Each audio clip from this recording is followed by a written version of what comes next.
Hi, thanks so much for watching my reading. I'm Nicole Willson, and today I'm going to be reading you a little bit from my novel Tide Pool, which is coming out from Parliament House Press on August 3rd.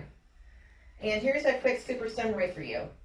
In 1913, Sorrow Hamilton's search for her missing brother leads her to Tide Pool, a small Maryland ocean town harboring a deadly secret. And just to set the following scene for you a bit, at this point in the story, Sorrow Hamilton has been completely stonewalled by Tide Pool residents as she's tried to find information about her missing brother Henry.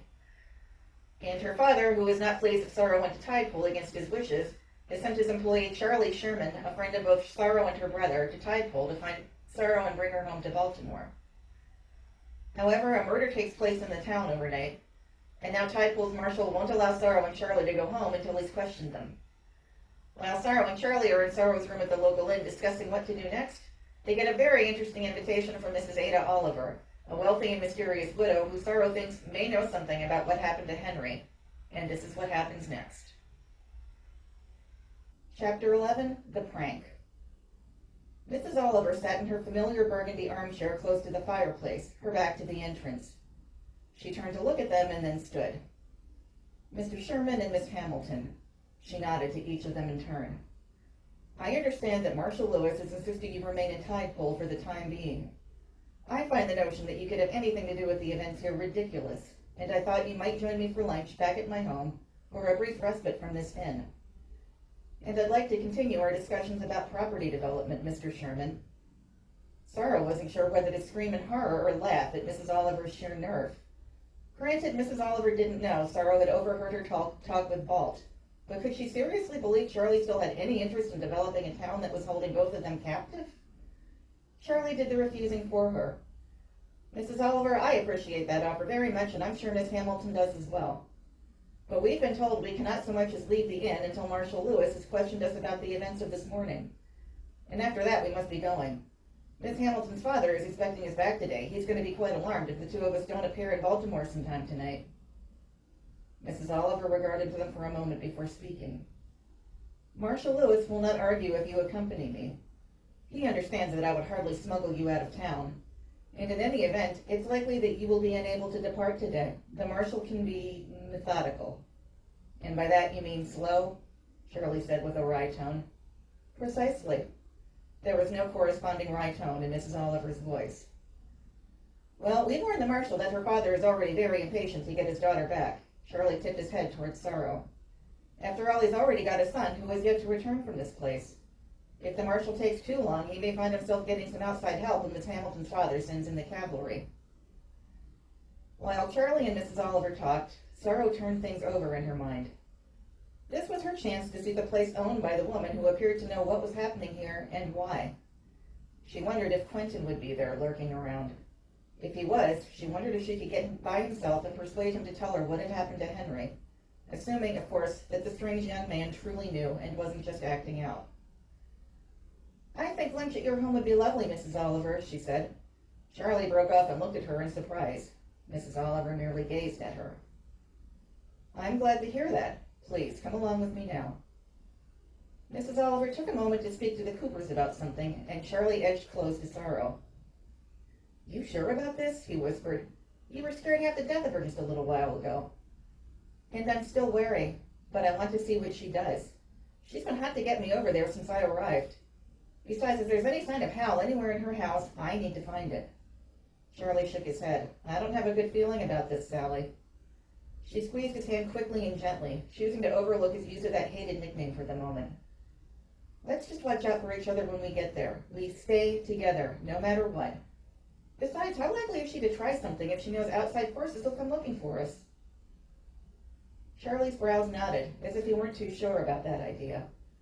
But before he could say anything else, Mrs. Oliver returned and led them out of the inn and up Water Street, which had become an expanse of mud after the morning rain.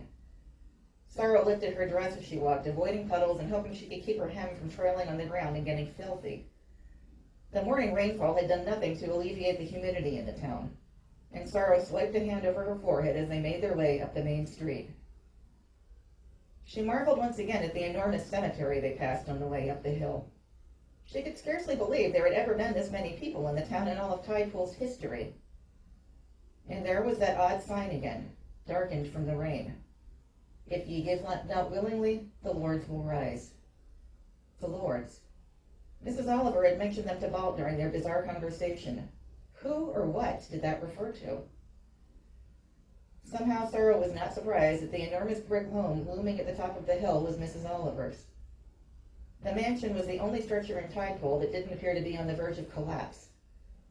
The emerging sun sparkled off the Atlantic as they followed Mrs. Oliver up the walkway to the front steps. Barren trees stretched out over the front walk, and Sorrow half expected their branches to reach down and ensnare her and Charlie.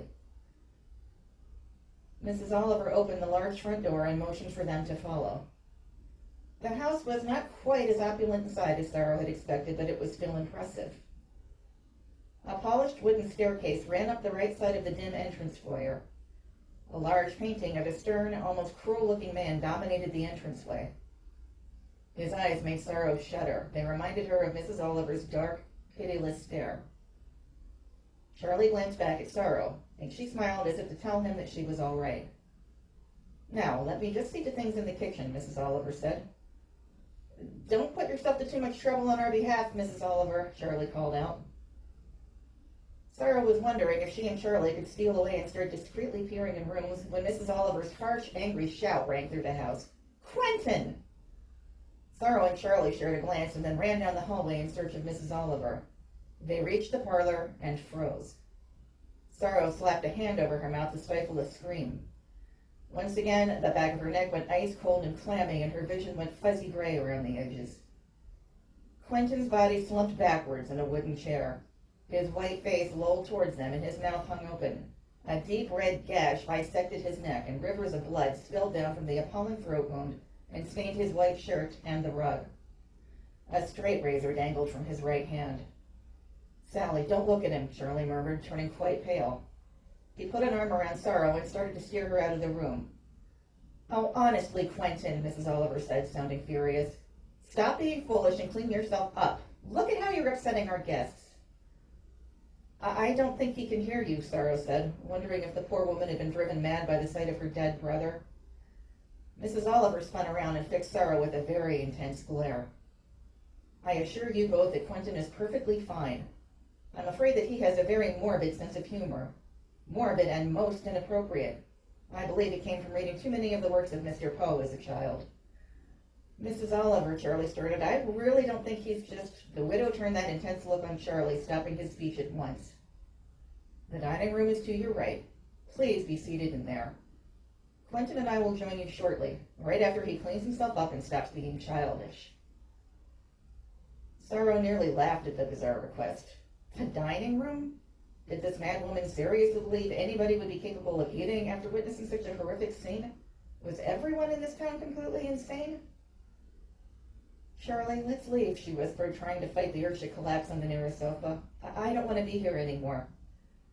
"I don't know, Sally," he replied, his eyes dark and grim.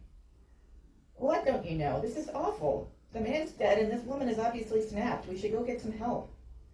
"Well, why don't we wait a bit, in case she needs us to help her, with the scene." "With the scene? What on earth can we do about any of this?" They had moved to the dining room, and Charlie steered Sorrow to one of the high-backed oak chairs placed by the table. She wanted to protest, but her legs felt weak and shaky, and she reluctantly sat. The last thing she wanted to do was lose consciousness in this house. She glanced around the room, trying to distract herself from the creeping dizziness. A large cabinet displaying several pieces of fine china and silver sat against one wall. A chandelier hung above them. Sorrow spotted cobwebs hanging between the dangling crystals. Another painting of the same man from the portrait in the front hall hung in a prominent spot close to the table. The fellow looked equally unpleasant in this picture, Sorrow concluded, wondering who he was. His clothing and hairstyle looked far too outmoded for him to be the late Mr. Oliver. Charlie sat behind her, clutching one of her hands. His own hand felt quite cold and clammy, and she tightened her grip.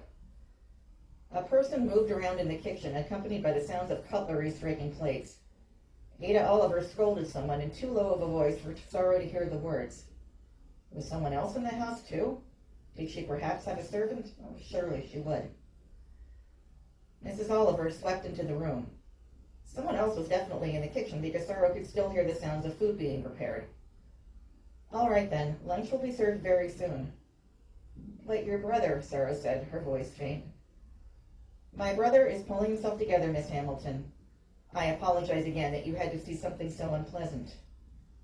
With that, Mrs. Oliver seated herself at the head of the table. Sorrow closed her eyes and drew a slow breath, trying not to panic. That does it. If I have to run back to Baltimore on foot, I am doing it today, whether that useless little marshal gets to us or not. This entire town is full of bad people. It can't be safe here, she told herself. Sally, you need something? Shirley murmured. He squeezed her hand under the table. Perhaps a small glass of wine while we wait, yes? Mrs. Oliver didn't wait for a reply. She rose again and moved to a sideboard. Sarah watched with an odd detachment as Mrs. Oliver poured red wine from a decanter and carried it over to them in crystal glasses. I am sorry that you have not had a more pleasant experience of tide pools, she said. Shirley let out a nervous bark of a laugh and made no move to touch his wine. He still clutched Sorrow's hand under the table. Against her better judgment, Sorrow sipped at her drink. Perhaps it would help her to stop shaking. Mrs. Oliver, Shirley started, are you quite sure you don't want us to go for help? For help? Whatever for, Mrs. Oliver said. Shirley changed his tone so that he sounded as if he were addressing a very stubborn child. Well, your brother, he looked like he was in a bad way back there. Prank or no prank, maybe he needs someone to come look at him. But the floorboards creaked as someone else approached the dining room. Shirley's mouth dropped open, and Sorrow thought she would faint after all, as Quentin entered the room bearing a silver platter of food. Chapter 12. The Uncomfortable Luncheon. A white bandage wound around Quentin's neck, and he looked even paler than usual as he placed the platter of meats and bread in front of everyone. He wouldn't meet Sorrow's eyes. Quentin, are you all right? She asked him. As I already told you, Miss Hamilton, Quentin is perfectly fine. He enjoys staging these morbid little scenes to startle me. Mrs. Oliver sounded impatient, as if she walked in on her brother staging suicide attempts every day and couldn't understand why anyone else might find it disturbing. I wasn't asking you, Sorrow thought. I say, that's a strange hobby, fellow. Shirley let out another shaky laugh as he addressed Quentin. He hadn't yet released Sorrow's hand. Quentin, without even looking back at them, disappeared into the kitchen. I fear he has always been a very troubled individual. Mrs. Oliver lowered her tone as if she were sharing a confidence with them. Our mother died when he was quite young, and he has been my constant companion ever since. He would be unable to function in the world without me. He doesn't seem to be functioning all that well with you either, Sorrow thought. She was much bolder with Mrs. Oliver when the woman couldn't hear what she was thinking. Quentin brought out plates of sliced apples. Sorrow couldn't imagine eating a single thing at the moment. She took another mouthful of wine instead, willing it to still her pounding heart. Now, Mr. Sherman, Oliver continued, I would like to hear more about what you and your firm wish to do in Tide Pool. As Shirley took a deep breath, Sorrow noted he hadn't touched the food in front of him either. Neither had Mrs. Oliver. And Quentin now sat at the far end of the table, staring down at his trembling hands. What on earth was happening here? Well, it's like I said when we talked before, ma'am. We put in a few new shops and restaurants here, and a hotel bigger than Cooper's Inn. Nicer too, but please don't tell the Coopers I said that. He grinned. Expand that boardwalk a bit so there's more room for visitors to take the water view in. There's plenty of open space here, and you need attractions. Things that will give people a reason to want to return over and over. Charlie's voice grew steadier as he warmed up to his pitch. And then we start getting the word out to people with a bit of money that if they're looking for a nice beach vacation spot, they should forget about the usual spots like Atlantic City or Ocean City and try Tide Pool. But you said you thought Tide Pool could be as big as Ocean City. Oh, sure it could, but not at first. We start slowly. Convince people that those other places are getting too big and busy, and Tide Pool's where the people in the know, the truly fashionable set, head to when they need to get away. Quentin began to cough. Sorrow glanced at him long enough to see that a deep red blood stain bloomed in the center of the white bandage around his neck. It grew wider as he coughed. She took another large sip of her wine as something occurred to her. And that's my reading for today. Now, if you're interested in what came before this scene or what happens after, please pre-order Tide Pool from your favorite bookseller and find out on August 3rd. Thanks so much again for watching, and stay safe and spooky. Thank you.